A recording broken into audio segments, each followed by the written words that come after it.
فاعبد الله مخلصا له الدين، ألا لله الدين الخالص.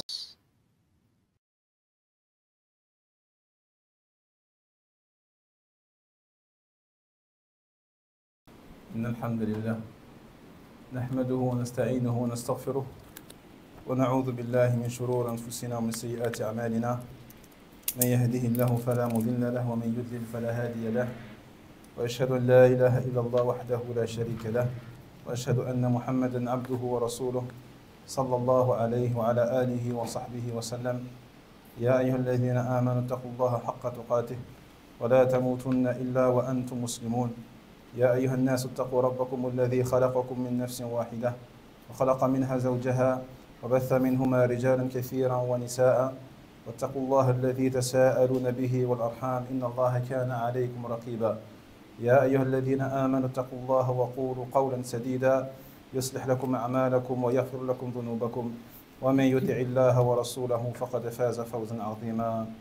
أما بعد، إخوتي في الله، فما زال حديثنا موصولا في شرح الدروس المهمة لعامة الأمة للشيخ عبد العزيز بن باز رحمه الله تعالى، على شرح فضيلة الشيخ عبد الكريم الخضير حفظه الله تعالى.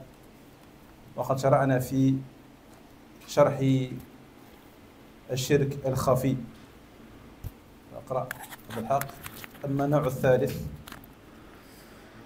أما النوع الثالث وهو الشرك الخفي، فدليله قول النبي صلى الله عليه وسلم: ألا أخبركم بما هو أخوف عليكم عندي من المسيح الدجال؟ قالوا: بلى يا رسول الله. قال: الشرك الخفي، يقوم الرجل فليصلي فيزين صلاته بما يرى من نظر الرجل إليه. رواه الإمام أحمد في مسنده وأبي سعيد الخدري رضي الله عنه. نعم. طيب، بارك الله فيك. إذن ذكر هنا الشيخ عبد الكريم حفظه الله مسألة، وهي التشريك في العبادة. التشريك في العبادة. فهناك مسألة الإشراك في العبادة، جيد، ومسألة التشريك قال الشيخ أنواع. فهو إما أن يكون تشريك عبادة بعبادة، تشريك عبادة بعبادة أخرى، أو عبادة بشيء مباح، أو عبادة بشيء محرم. فهناك ثلاثة أنواع في التشريك. فالنوع الأول تشريك عبادة بعبادة أخرى، وهذا على صور. فقد تكون العبادتان فرضين أو نفلين، أو فرضا ونفلا. ففي بعض الصور تبطل العبادة، في بعض هذه الصور تبطل العبادة عند التشريك بين العبادتين، وفي بعضها لا تبطل. فمثلا لو نوى الرجل الفرض وتحية المسجد، لو نوى في صلاته الفرض، مثلا صلاة الصبح وتحية المسجد معا، فقال الشيخ: حصلا معا، وهذا جائز لا بأس. ولو نوى الفريضة والسنة الراتبة، لو نوى الفريضة والسنة الراتبة بطلت العبادة، ولم يصح منهما شيء.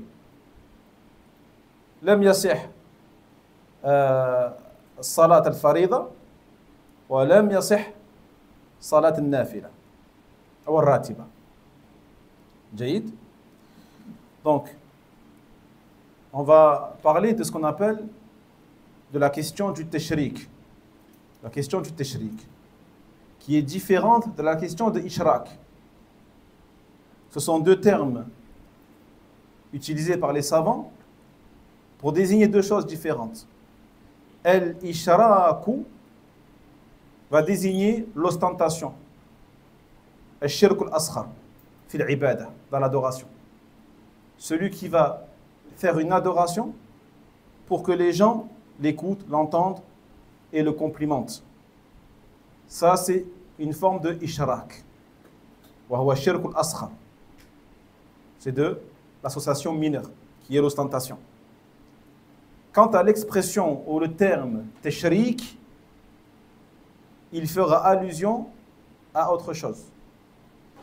Comme il a dit ici, le fait de faire la chose pour Allah tabaraka wa ta'ala, mais en même temps pour un profit ou un objectif autre que le visage d'Allah tabaraka wa ta'ala. On avait dit l'exemple de celui qui fait le wudu pour Allah subhanahu wa ta'ala et en même temps min bab tabarrud, pour se rafraîchir. Donc, on a trois cas ici. Le premier, celui qui va associer une adoration avec une autre adoration. Deuxième cas, celui qui va associer une adoration avec une chose qui est permise, mubah.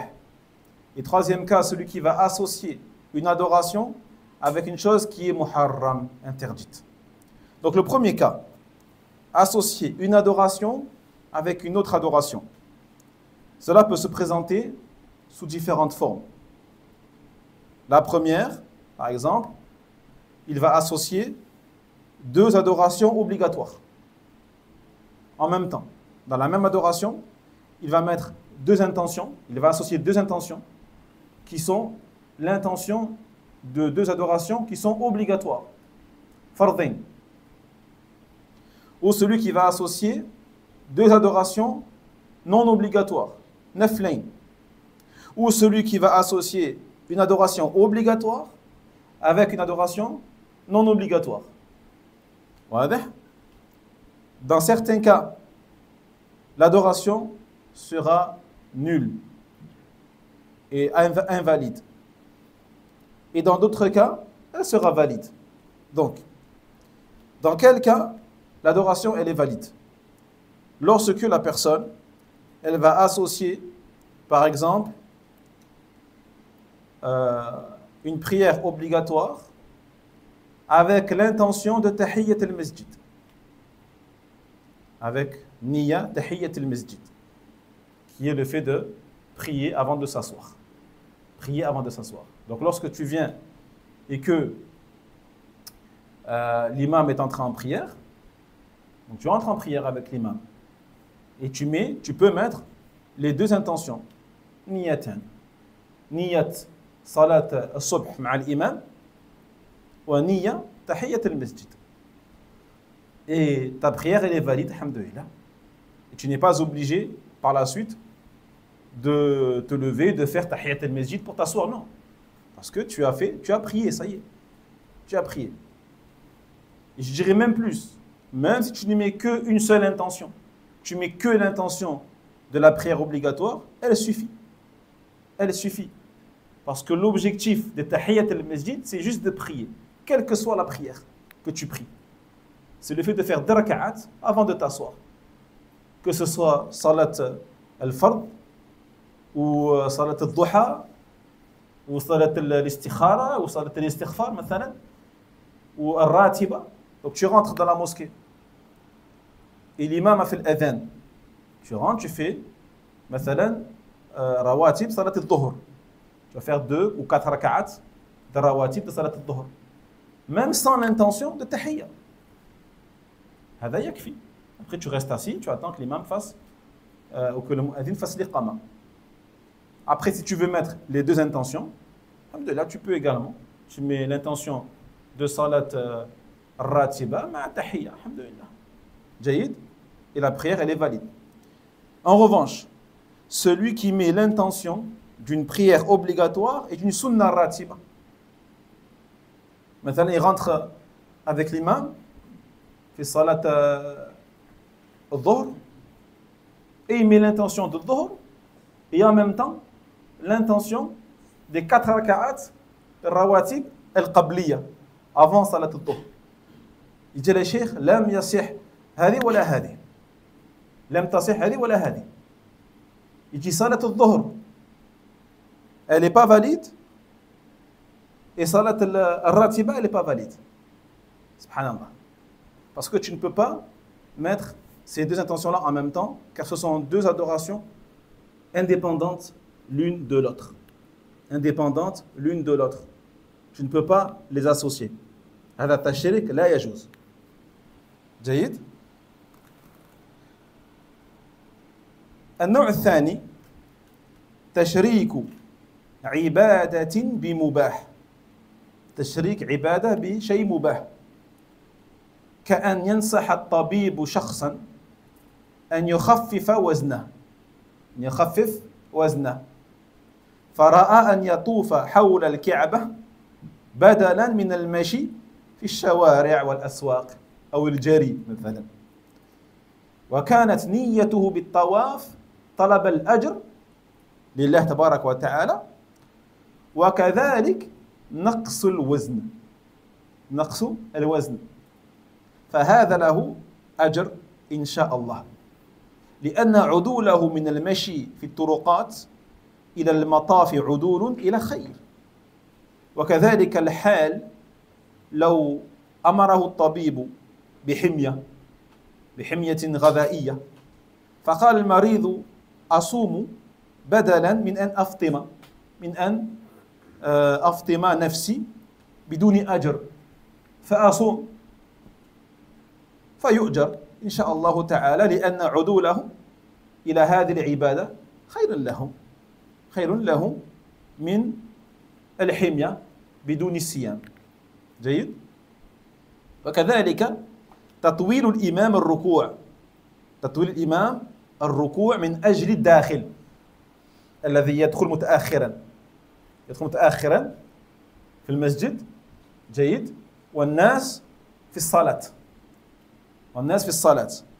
فالإمام قد يطيل ركوعه من أجله هو حتى يدركهم في الصلاة والركعة.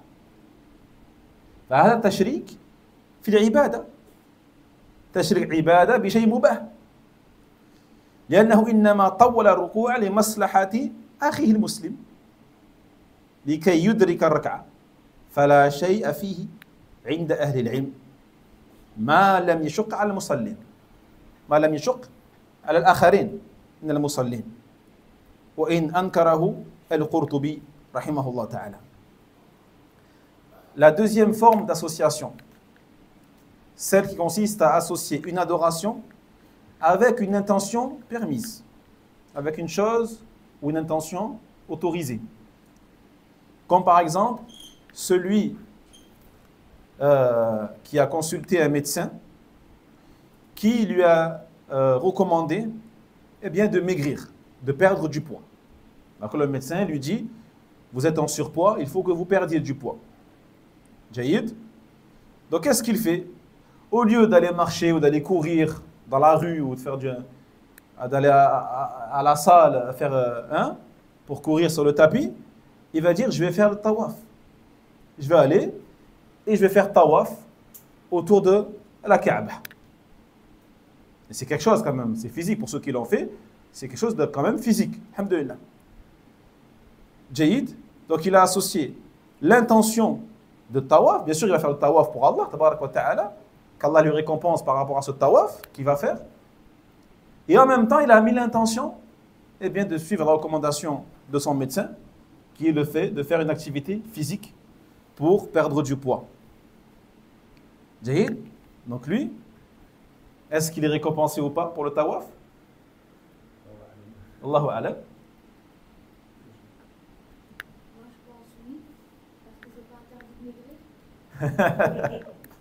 C'est pas interdit de... Eh bien, il a raison. Il a raison. La personne recevra la récompense de son tawaf. Jayyid. Pourquoi? Parce que le fait qu'il est délaissé, le fait d'aller courir en salle, dans une salle, en sachant que vous savez ce qui se passe dans ces salles de sport, ou d'aller courir dans la rue ou dans la forêt ou je ne sais pas où, eh bien, c'est mieux qu'il aille faire tawaf que de faire ces choses-là. Jayyid. Donc, autant réunir deux intérêts. Jayyid. Et comme on dit, une pierre, deux coups. Une pierre, deux coups. Jayyid. Et également, celui pour qui le médecin lui a dit de faire un régime alimentaire. Donc c'est un peu comme le premier, hein? Sauf que là, il lui dit, ne fais pas du sport, mais surveille ce que tu consommes. Surveille ce que tu manges. Mange des légumes, etc. etc. Taïb. Et celui pour qui le médecin a dit de faire un régime alimentaire, il dit, au lieu que je fasse ce régime-là sans avoir une récompense de la part d'Allah, eh bien, je vais jeûner. Je vais jeûner. Jayyid. Donc, il va jeûner pour Allah. Bien sûr, il jeûne pour Allah. Tabarak wa ta'ala. Et en même temps, il va associer cette attention-là du régime pour maigrir et perdre du poids. Est-il récompensé? Oui. Lahu ajr. Parce que le fait, eh bien, on va dire qu'il mange correctement et qu'il mange moins à travers le jeûne est meilleur pour lui que de manger moins sans jeûner. Troisième exemple, l'imam qui est entré en prière et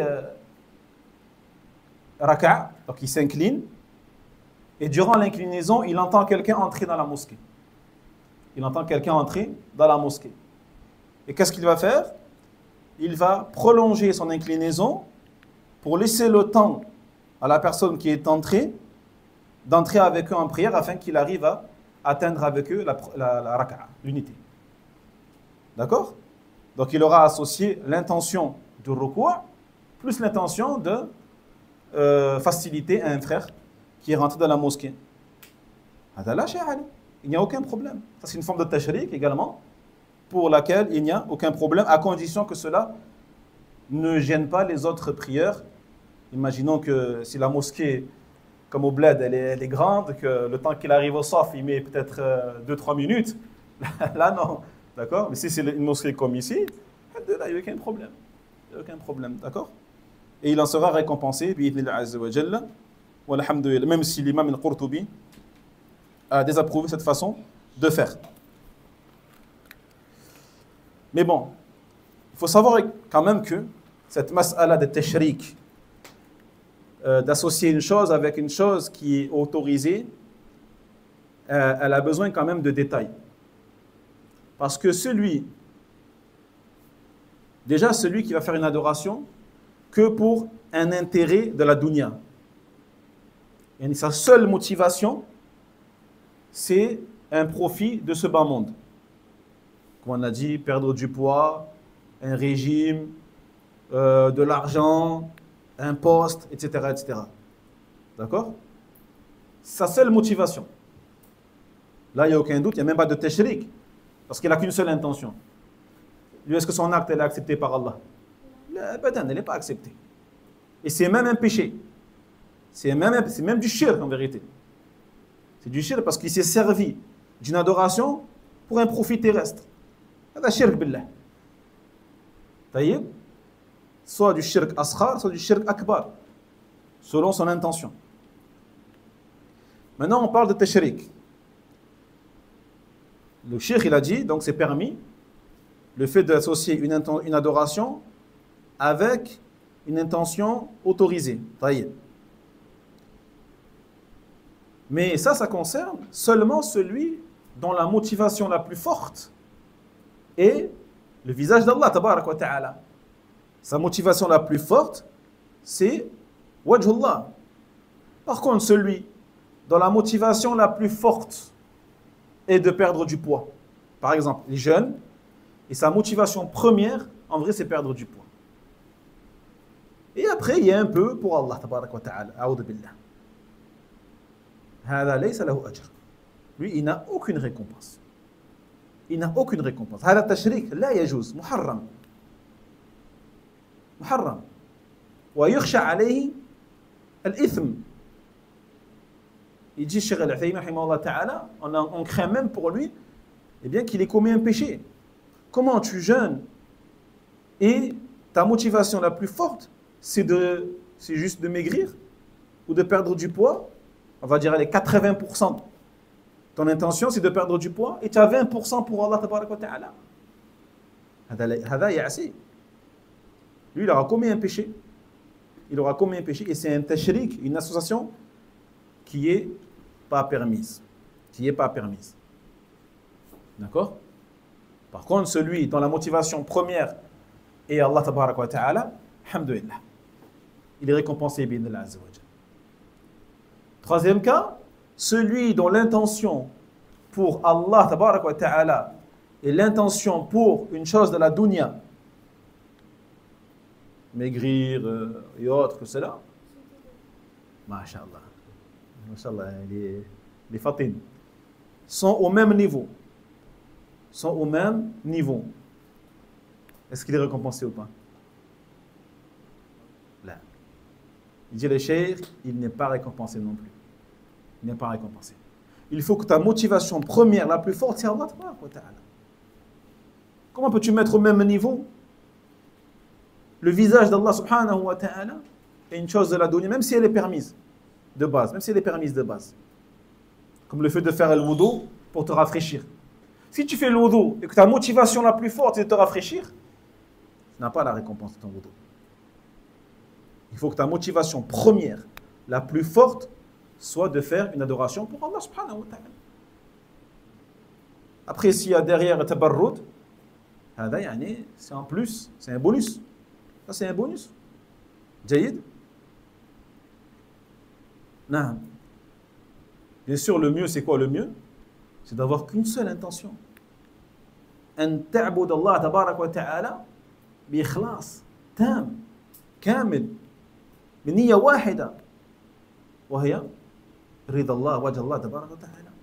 Le mieux, si tu veux la pleine récompense totale 100% de ton adoration, et que tu n'émettes qu'une seule intention.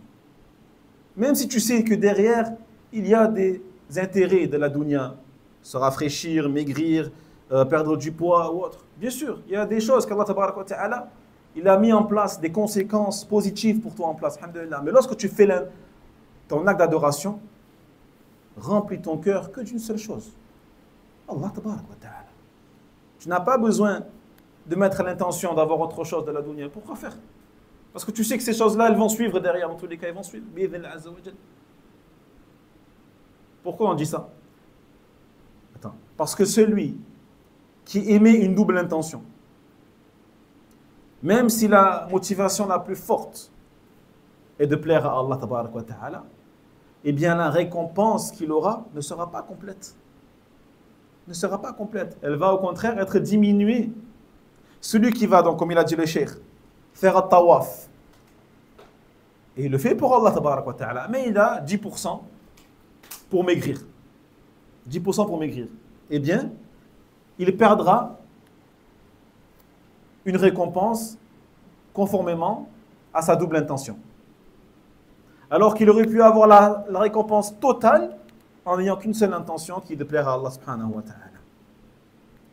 Et la preuve, c'est le hadith de Nabi sallallahu alayhi wa sallam qui a dit Ma min ghaziyatin yaghzuna fayaghnamuna illa ta'ajjalu thuluthay ajrihim. Illa ta'ajjalu thuluthay ajrihim. Dans le sens, il dit le prophète sallallahu alayhi wa sallam, il n'y a pas un groupe de soldats ou de militaires qui partent en expédition et qui ramassent un butin sans qu'ils n'aient avancé les 2/3 de leur récompense qu'ils auraient pu avoir dans l'au-delà. Ça veut dire qu'ils perdront 2/3 de leur récompense si leur intention était de faire cette expédition-là, militaire, dans le but pour Allah tabarak wa ta'ala, mais aussi pour ramasser le butin. Eh bien, à cause de cette double intention, ils ont perdu les 2/3 de leur récompense. Vous comprenez? Alors que s'ils avaient juste mis l'intention de le faire pour Allah tabaraka wa ta'ala, ils auraient obtenu le butin, mais également une récompense totale et complète. Totale et complète. Et là encore, on parle de celui dont la motivation première et la plus forte est pour Allah tabaraka wa ta'ala. Parce qu'encore une fois, celui dont la motivation pour Allah est la moins importante, lui, là, aucune récompense. 0. Et on craint pour lui le péché. Et également celui dont les 2 intentions sont au même niveau. Tu voulais dire quoi? Imaginons, je jeûne pour maigrir. Et 60% c'est pour Allah, et 40% c'est pour maigrir. Je vais avoir que 60% de ma récompense. 60%, Allahu a'lam. Mais tu perdras. Ta récompense, elle ne sera pas parfaite. Parce que tu as eu justement ces 40%-là pour maigrir. Donc si tu veux la récompense totale à 100%, tu mets qu'une seule intention, c'est pour Allah tabaraka wa ta'ala. Et tu sais que de toute façon, dans tous les cas, derrière, eh bien forcément ton corps il va réagir et tu vas perdre du poids. Donc il faut constamment, ça nous montre qu'il faut constamment surveiller son cœur et son intention et faire en sorte d'avoir une seule intention qui est de plaire à son Seigneur subhanahu wa ta'ala. Pourquoi je viens à la mosquée? Je viens à la mosquée pour Allah tabaraka wa ta'ala. Pour rien d'autre. Pas pour profiter des ventilateurs, pas parce que j'aime bien m'asseoir avec les frères, discuter, etc. etc. Taïeb. Des fois, il y a ces doubles intentions, voire ces triples intentions des fois. Il y a plusieurs choses qui se mélangent. Non, surveille ton cœur, purifie ton cœur. Quand tu viens à la mosquée, dis-toi, je viens pour Allah et rien d'autre. Et après, les profits qui en résulteront derrière, dont tu vas profiter, alhamdulillah, ça viendra que tu aies les intentions ou pas, ça viendra, alhamdulillah, dans tous les cas. Donc ne gâche pas ta récompense et dans ton cœur, tu ne mets que l'agrément d'Allah subhanahu wa ta'ala. النوع الثالث تشريك عبادة بمحرم. تشريك عبادة بمحرم كمن ذبح لله ولغيره فهذا التشريك محرم بل شرك أكبر يوجب حرمة الذبيحة. Et la troisième forme de tashrik, le fait d'associer ton intention pour Allah et avec une intention qui est interdite, comme celui qui va sacrifier un mouton pour Allah, mais en même temps pour une créature. Pour Allah et en même temps pour une créature. Ça, bien sûr, c'est une forme d'association qui est interdite et qui relève même de shirku al-akbar. C'est de l'association majeure, sans aucun doute, qui fait que la viande, elle sera illicite. La viande, elle sera illicite et tu ne pourras pas la consommer. Wal'iyadhu billah. ومسائل التشريك في العبادات مسائل شائكة ومتنوعة فمنها ما يجوز اتفاقا ومنها ما هو مختلف فيه ومنها ما لا يجوز اتفاقا لكن من خلصت نيته للعبادة دون أن يشرك معها غيرها فلا شك أنه أعظم أجرا. Donc il dit le cheikh, les questions relatives à ce sujet qui est tashrik, l'association, on a dit dans les adorations, est un sujet épineux et divers et varié. Donc on a vu les 3 cas, les 3 situations différentes. Et ces situations-là, certaines seront permises à l'unanimité, d'autres sont sujets à divergence parmi les savants, et d'autres seront interdites à l'unanimité. Jahid. C'est pour cela qu'encore une fois, comme j'ai dit, il faut que tu purifies ton intention, tout simplement. Il ne faut pas tomber dans la divergence, il ne faut pas tomber dans les ambiguïtés, il ne faut pas tomber dans le doute. Purifie ton intention et fais en sorte que ton adoration soit vouée exclusivement à Allah tabaraka wa ta'ala et ne recherche derrière aucun intérêt autre que cela. Alhamdulillah. Et sache que Allah subhanahu wa ta'ala a réservé malgré tout des intérêts derrière pour toi, alhamdulillah. Comme par exemple le fait de maintenir les liens de parenté, par exemple, tu sais que ça c'est une cause de prolongement de ton existence. Qu'Allah tabarak wa ta'ala, il prolonge ta vie à travers le maintien des liens de parenté. Et c'est une cause également qu'Allah tabarak wa ta'ala augmente ta subsistance, ton rizq. Jaïd. Mais si tu veux la récompense complète de ton silat ar-rahim, de ton maintien des liens familiaux, ne le fais que pour Allah tabarak wa ta'ala. Ne pense même pas à ça derrière. Et ainsi tu obtiendras la récompense complète et en plus, tu auras la récompense qu'Allah t'a réservée derrière. Parce que si tu mets l'intention que tu maintiens les liens avec tes frères, tes sœurs, tes oncles, tes tantes, etc. Parce que tu le fais pour Allah tabarak wa ta'ala, mais aussi parce que tu veux qu'Allah il te rajoute, il t'enrichisse. Et qu'en même temps, Allah il prolonge ta vie sur terre. Eh bien, tu l'auras, Inch'Allah ta'ala, mais tu n'obtiendras pas la récompense complète et parfaite de Silatu ar-Rahim. Comprenez, Ikhwan? Des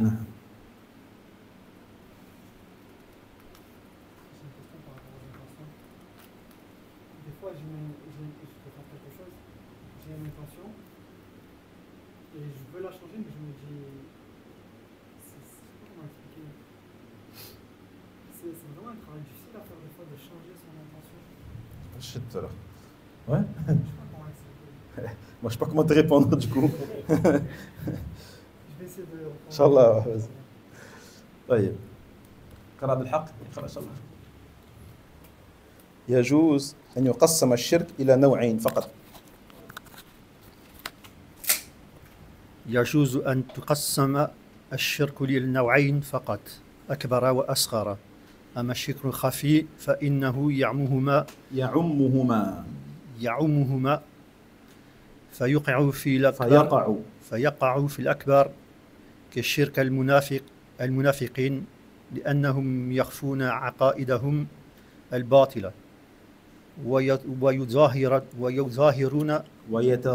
ويتظاهرون بالإسلام رياء وخوفا على أنفسهم، ويكون في الشرك الأصغر كالرياء كما في حديث محمود بن لبيد الأنصاري المتقدم وحديث أبي سعيد المذكور والله ولي التوفيق.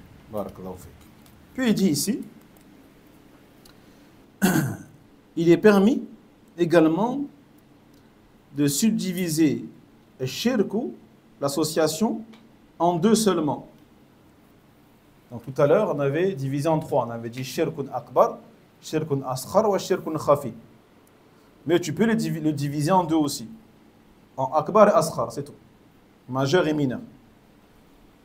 Alors du coup, où est passé le shirk al-khafi, le shirk invisible?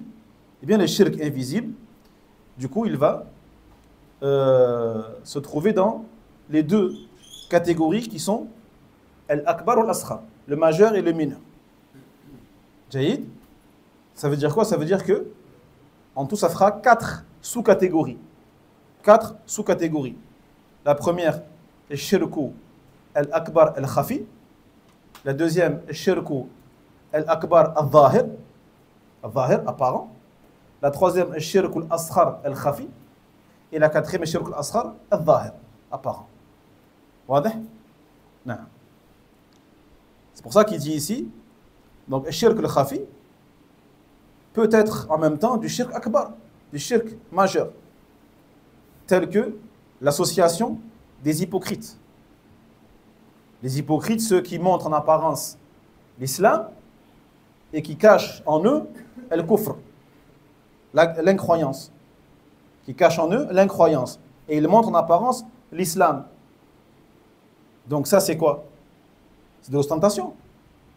De manière ostentatoire, ils montrent l'islam, alors qu'au fond d'eux, ils cachent le kufr. Et ils cachent le shirk. فهذا الرياء. وهذا الرياء. Mais cette ostentation-là relève du shirk akbar. Du shirk akbar. Donc on voit bien que c'est un shirk akbar caché. Khafi. C'est bon, Ikhwan? Et le shirku al-khafi, caché, peut être également du shirk asghar, mineur. Et celui-là, on en a parlé déjà, c'est l'ostentation mineure. Riya, celui qui fait les choses pour Allah en tant que musulman, en tant que croyant, mais en même temps, il veut se faire entendre, il veut se faire voir, il veut que les gens fassent ses éloges. Comme on l'a vu dans le hadith de Mahmoud ibn Labid al-Ansari, ou celui d'Abu Sa'id, radiyallahu anhu. فمقصود الشيخ رحمه الله تعالى أن الشرك يقسم إلى 3 أقسام أكبر وأصغر وخفي فتكون القسمة ثلاثية. هذه القسمة ثلاثية ويمكن أن يجعل أو أن يجعل الخفي من النوعين فتكون القسمة ثنائية. فهنا قسمتان، قسمة ثلاثية وقسمة ثنائية، وذلك بأن يكون الشرك الأكبر منه شرك جلي أي ظاهر جلي وخفي، وهذا قسم، ويكون الشرك الأصغر منه الشرك جلي وخفي، وهذا قسم آخر ثاني. فما ظهر من الشرك الأكبر كالسجود لصنم، هذا شرك أكبر جلي، السجود لصنم هذا ظاهر يكون شركا أكبر جليا. وما خفي من الشرك الأكبر كاعتقاد النفع والضر المستقلين فيما دون الله جل وعلا فيكون شركا أكبر خفيا. وما ظهر من الشرك الأصغر كذلك كالحلف بغير الله، فالحلف بغير الله يكون شركا أصغر جليا ظاهرا مسموعا. وما خفي من الشرك الأصغر كالرياء كما قلنا، الرياء في بعض صوره ويكون شركا أصغر خفيا. Donc, on a dit le cheikh, il a divisé donc le shirk en 3 au début, akbar, asghar, khafi, mais il est possible également de le diviser en 2. Donc on a une subdivision thulathiya, d'accord, comment on dit en français thulathiya? Comment? Non, troisième c'est thalith, mais thulathiya, il y a un terme je crois en français. Hein? Il y a unique, après il y a 2 c'est double, et 3 c'est triple. Barakallahu fik, voilà, triple. D'accord? Donc une subdivision triplée, voilà, je ne sais pas comment on peut dire ça, Jayid, et une subdivision doublée. D'accord? Donc triple, on a dit, asghar, akbar, khafi. Et la double, c'est akbar et asghar. D'accord? Et du coup, dans le akbar, il y a ce qui est akbar jali, donc visible, apparent, et ce qui est akbar khafi. Akbar est caché. Jayid. Et pareil pour le asghar. On aura le asghar jali, visible, et le asghar khafi, caché. Ça fait 4 sous-divisions, sous-catégories. Donc, exemple de shirk akbar jali, visible. Le fait de se prosterner devant une idole. Devant une idole. D'accord? Celui qui se prosterne devant une statue, devant la croix, devant une idole, ça c'est du shirk akbar, majeur, visible. Zahir, jali, apparent. D'accord? Exemple de shirk akbar, khafi, caché.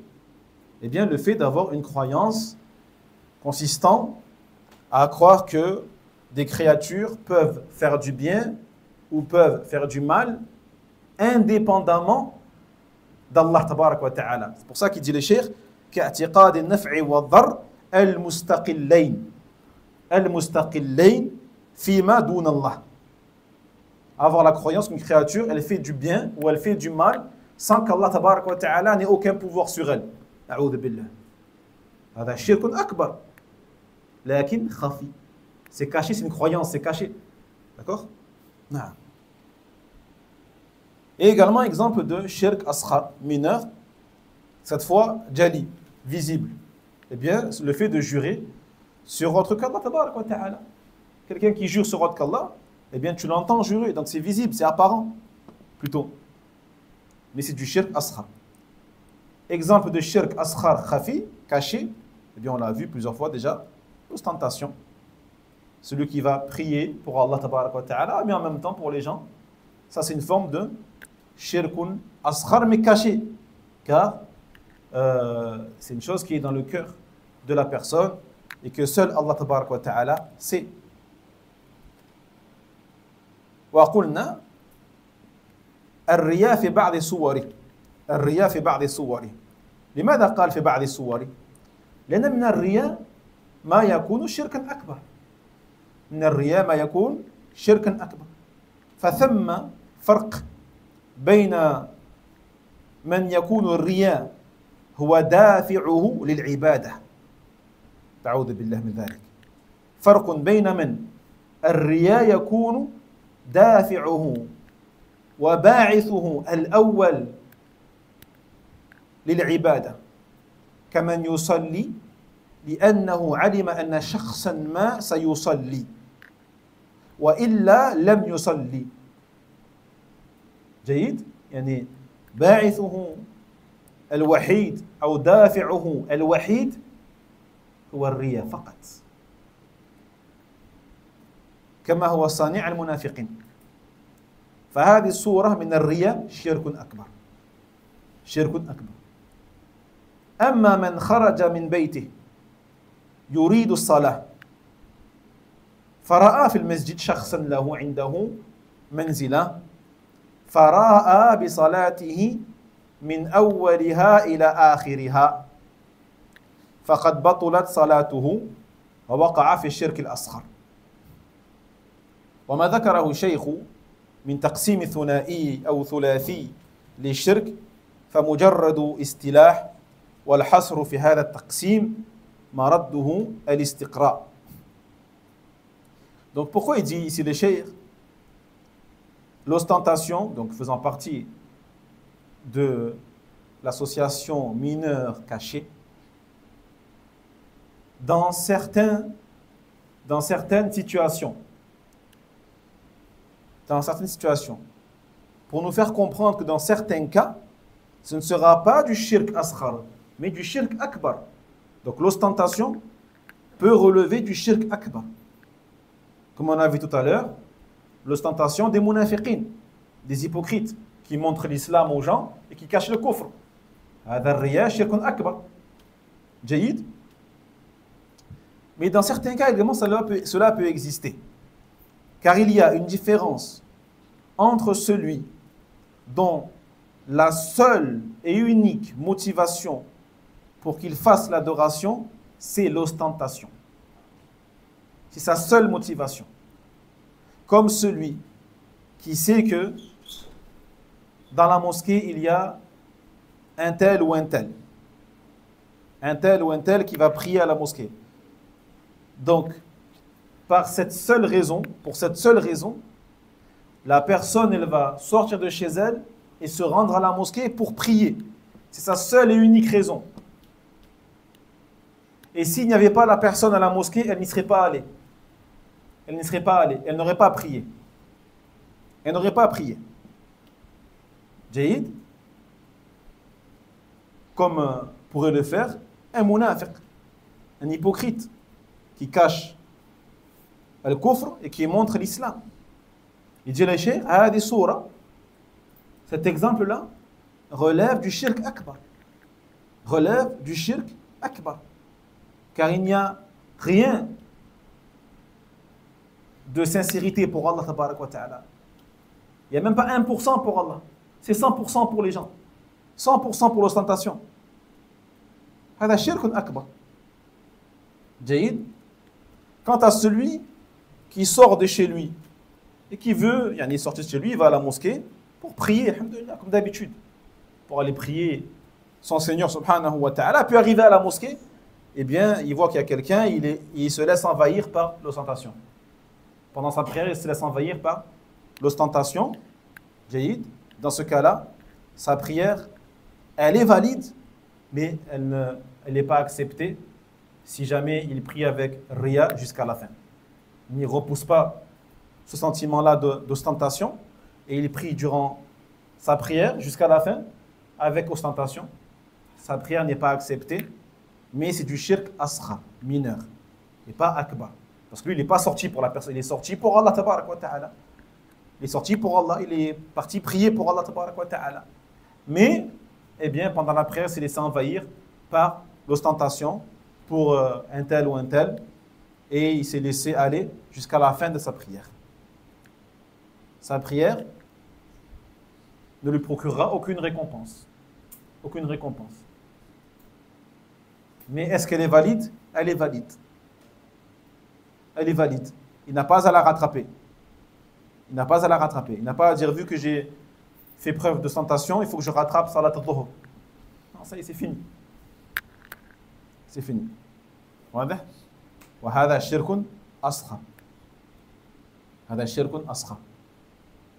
نعم.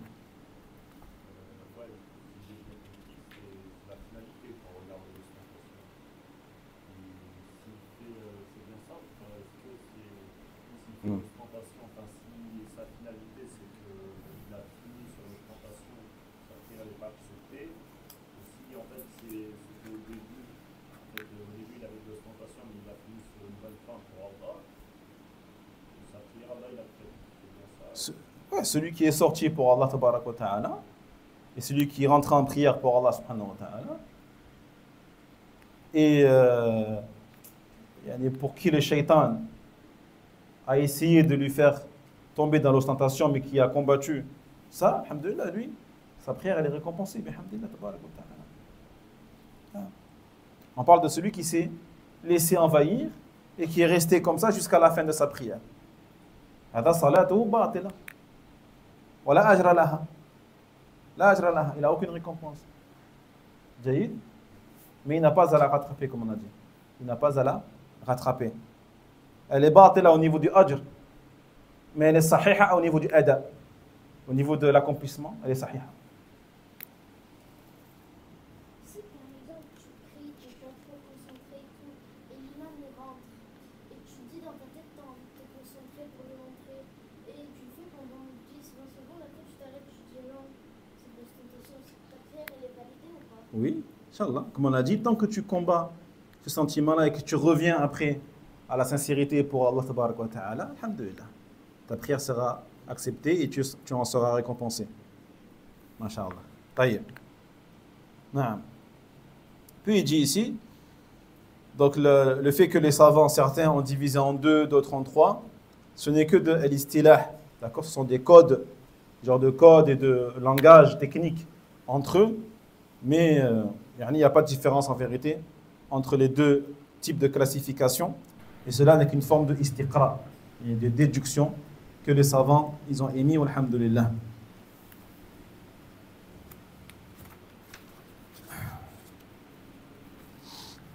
C'est clair les frères? Hein? C'est bon? Taïb.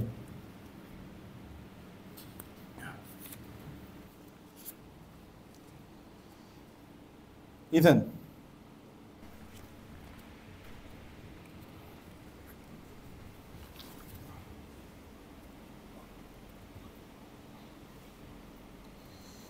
طيب فهناك مجموعة من الدلائل التي يمكن أن نعرف بها الشرك الأصغر نميزه وليكون واضحا لنا، أي بأي دلائل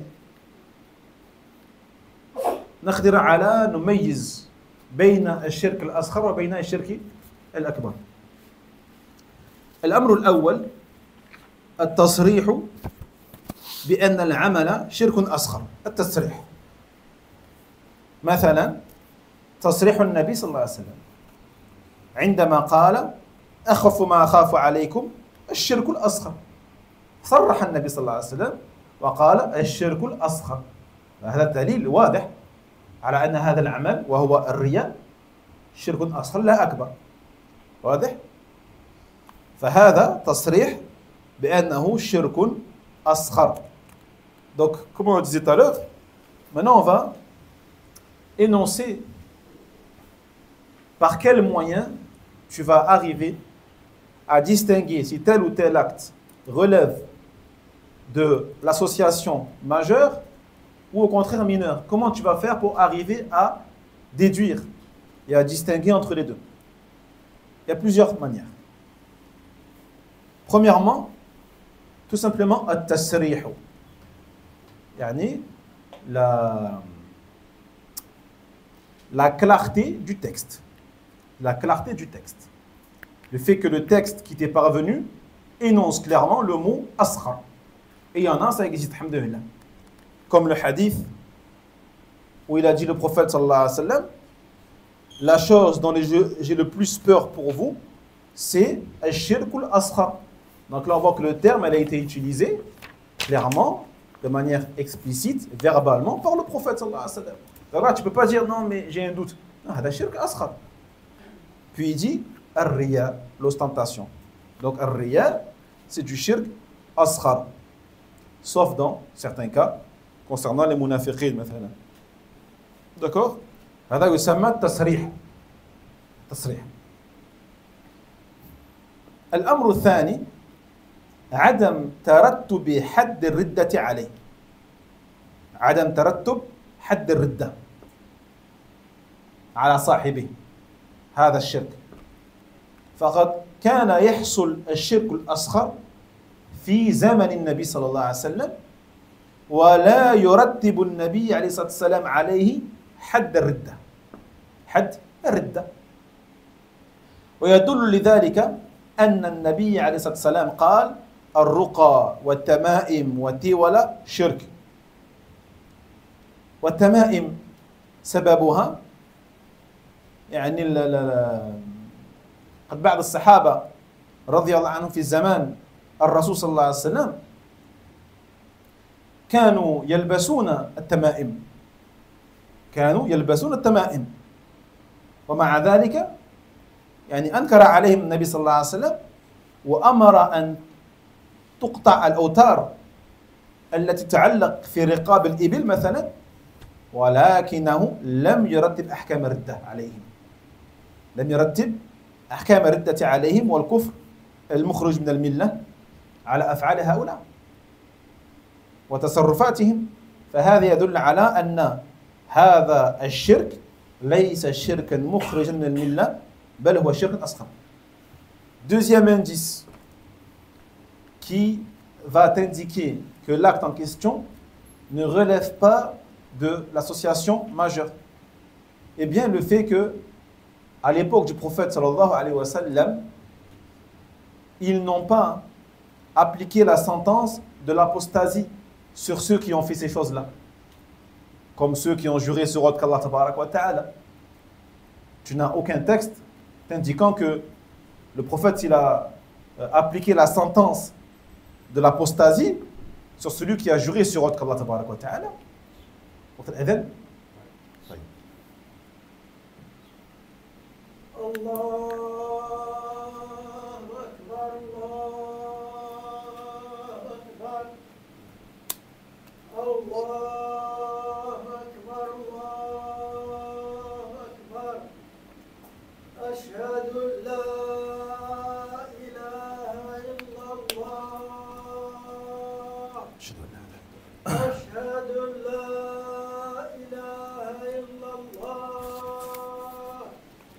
أشهد أن محمد رسول الله أشهد أن محمد رسول الله حي على الصلاة حي على الصلاة حي على الفلاح حي على الفلاح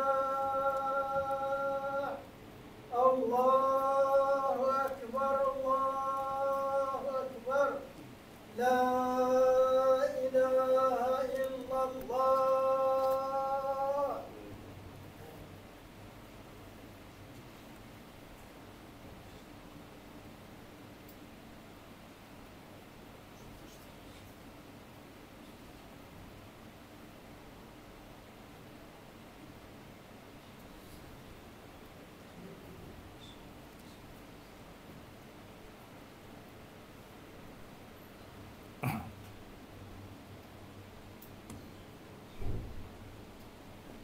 Donc on disait, deuxième chose, deuxième indice, indiquant que l'acte en question est du shirk asghar et pas akbar, le fait que le prophète sallallahu alayhi wa sallam n'ait pas appliqué la sentence de ridda, l'apostasie.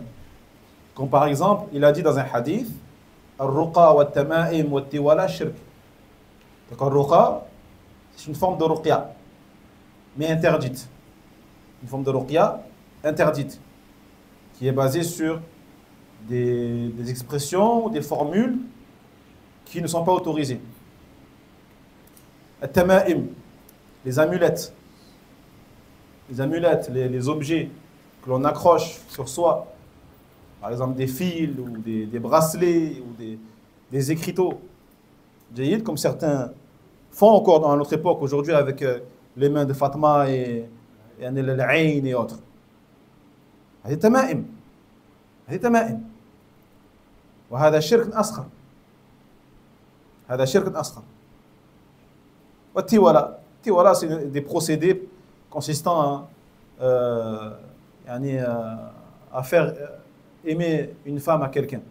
Al-Muhim, ces trois exemples-là relèvent du shirk asghar. La preuve, c'est que certains sahaba, radiyallahu anhum, portaient des tama'im. Certains portaient des tama'im sur eux encore, de par leur ignorance. Ils avaient une croyance par rapport à ces tama'im. Mais la croyance qu'ils avaient, c'était que ce sont des causes, asbab. أسباب الوقاية يعني ضد العين وضد الشر. جيد.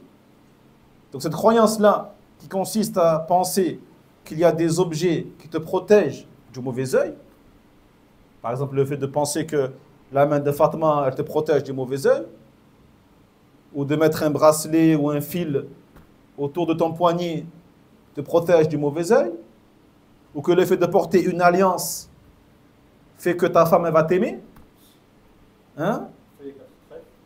Les feuilles 4 trèfles, la chance, le chiffre 13, etc.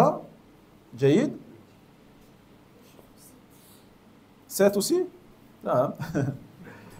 Donc, ça c'est une croyance qui relève du shirk asghar. La preuve, c'est quoi? Eh bien, c'est que certains compagnons avaient des amulettes sur eux, et le prophète, sallallahu alayhi wa sallam, bien sûr, leur a expliqué, a désapprouvé ce qu'ils ont fait, mais n'a pas appliqué sur eux ridda, l'apostasie. Donc ça prouve bien que ce n'était pas du shirk akbar qui fait sortir de l'islam. D'accord? Par contre, celui qui a la croyance que ces objets protègent en dehors d'Allah tabarak wa ta'ala, ça c'est du shirk akbar. D'accord? Si tu crois que ta main de Fatima, elle te protège, qu'elle a des pouvoirs et, indépendamment d'Allah subhanahu wa ta'ala, c'est shirkun akbar. C'est shirkun akbar. Si juste je mets par exemple un bracelet ou la main de Fatima juste pour que ce soit plus beau, juste pour être beau,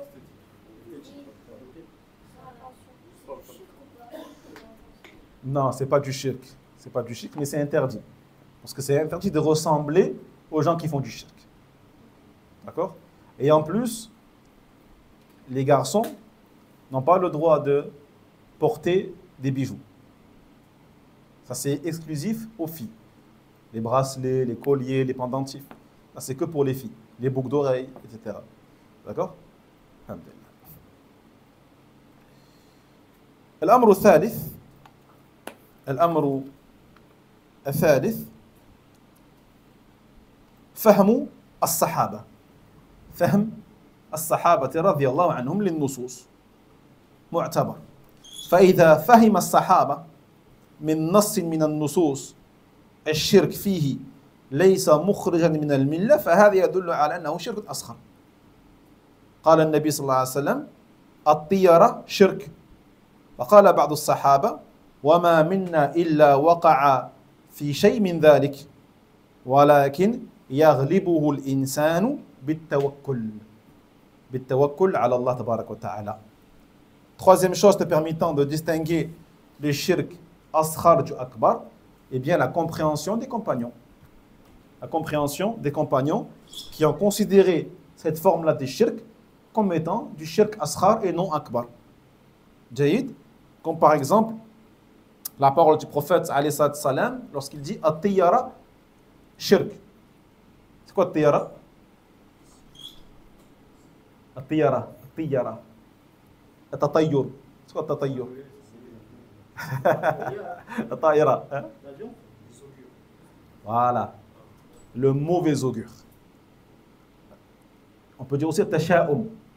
At-tasha'um, at-tiyara, at-tatayyur.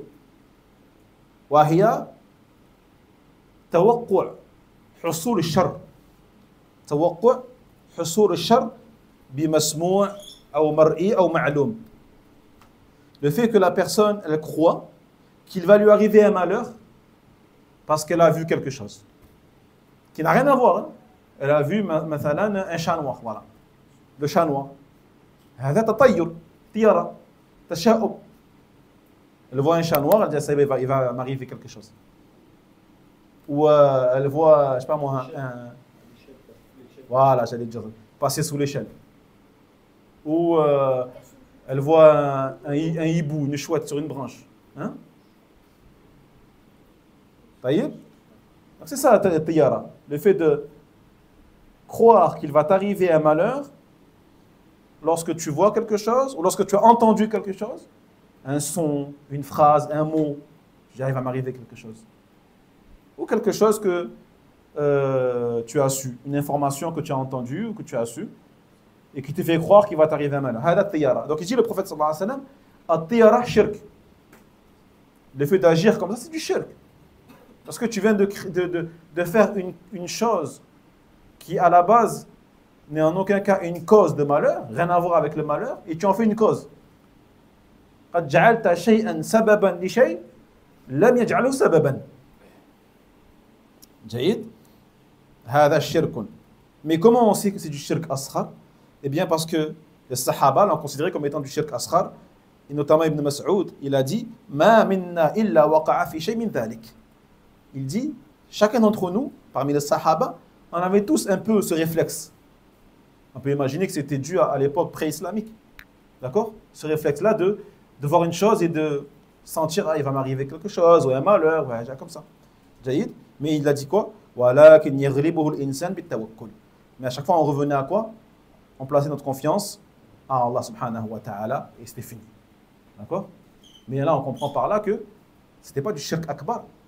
Car en aucun cas, il a dit que les gens sortaient de l'islam et qu'on n'est plus musulmans, ou que ce soit, non. On comprend par là que la compréhension des compagnons nous sera utile pour distinguer également entre الشرك الأكبر والشرك الأصغر.